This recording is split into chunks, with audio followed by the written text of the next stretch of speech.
Good morning, guys. So it is September 11th and day number 1 of the training program for the Walt Disney World Half Marathon. So today is pretty easy. You just go out and do a 30-minute jog. So no mileage, just however much you're going to do in 30 minutes. Now this year I'm trying to do my jogs in the morning, which I am not a morning person at all. So this might be a little bit difficult, but it's going to be much easier for me to fit them in the morning rather than in the afternoon. So we're going to try to keep it up in the morning. So here we go on the first training run.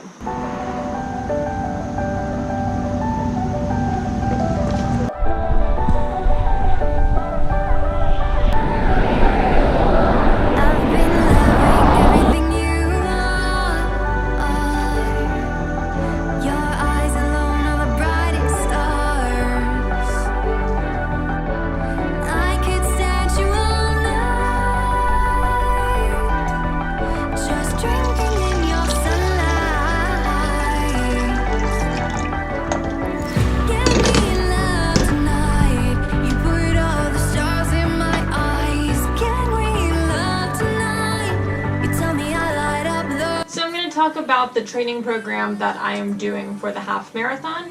It's a training program put together by Jeff Galloway, who is a former US Olympian and is also like a consultant for Run Disney, and he puts together a lot of training programs for them. So leading up to this year, it was a little bit different. The training programs would be specifically for a particular race. So it would be the training program for the January half marathon, or for Wine and Dine, or for the 2-course challenge, or Star Wars, or Princess, or anything like that. And you would go choose whichever training program was right for the race that you were doing. But this year they changed it a little bit and did training programs just for a half marathon, or for a full marathon, or for a specific challenge, because you know there's many different challenges that Disney does. So for a specific challenge, or a 10K, or whatever. So you go and choose, say you're doing the Princess half marathon, or the Wine and Dine half marathon, or just the Walt Disney World half marathon in January. You would choose the half marathon training program. And instead of having specific dates that you start and finish based off of the specific race, you just have it, I'm reading it right now, you just have it Tuesday, Thursday, Saturday, Tuesday, Thursday, Saturday, or whatever your training program is. So then you kind of have to flip to the end, see how many weeks it is, and then kind of just date backwards. So that's what I did. I wrote all my dates out on the training program. So the half marathon training program for experienced runners is technically 19 weeks. Week 18 is race week, and then they give you a week 19 just to like keep you going and cool down a little bit. So week 18 is race day, and it actually says Sunday, but for January it's Saturday, before every other race week in the half marathon is on Sunday, so that makes sense.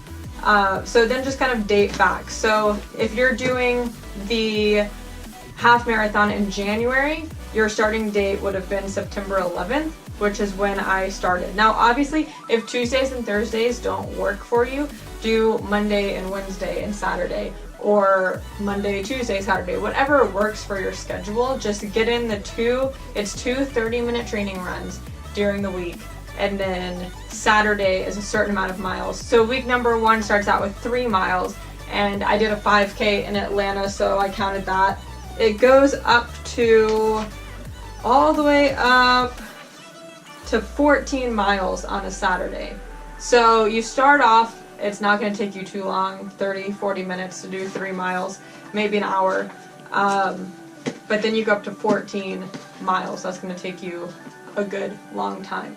So that's why they do those runs on Saturdays, because most people will have Saturdays off, or will have extra time on Saturdays. But again, say you have Fridays off, do it on Friday, or say you work Saturdays, then do it on Sunday instead, or whatever works for your schedule. I've just found that it's nice to follow a program instead of just going to run whenever I feel like it.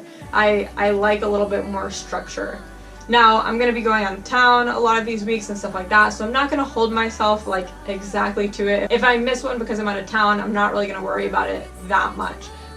Like for instance, This coming week, I'm going to be in Disney World this weekend, and it calls for 4 miles on Saturday, and I'm going to be in Animal Kingdom all day Saturday. So everybody, like, I'm going to do 4 miles. You know, I might not be running the 4 miles, but I'm going to do well over 4 miles walking around Animal Kingdom all day long. So I'm going to count that instead of just like trying to get up early on Saturday while I'm in Disney World and go running. I've done that before. I'm just not going to do it this trip. So that is the plan that I'm doing. My printer was out of ink when I printed this out, so it's all in pink, but it's supposed to be in blue. So I highly suggest, I'll stick Run Disney's website in the info box down below. If you want to check out their training programs and see if you want to do it, see if it's right for you, I highly suggest it. And this is week number 1. I'm going to be trying to come out with videos for every week leading up to marathon weekend. Good morning, guys. Today I'm doing another training run, the second training run for the Walt Disney World Half Marathon. It is another 30-minute training run, and I'm trying to get it done early in the morning. It's not even completely light outside yet, so I am giving it a couple more minutes because I don't want to run completely in the dark. But I think I should be good. So I'm getting my water bottles all set up, and then I'm gonna head out for my second run.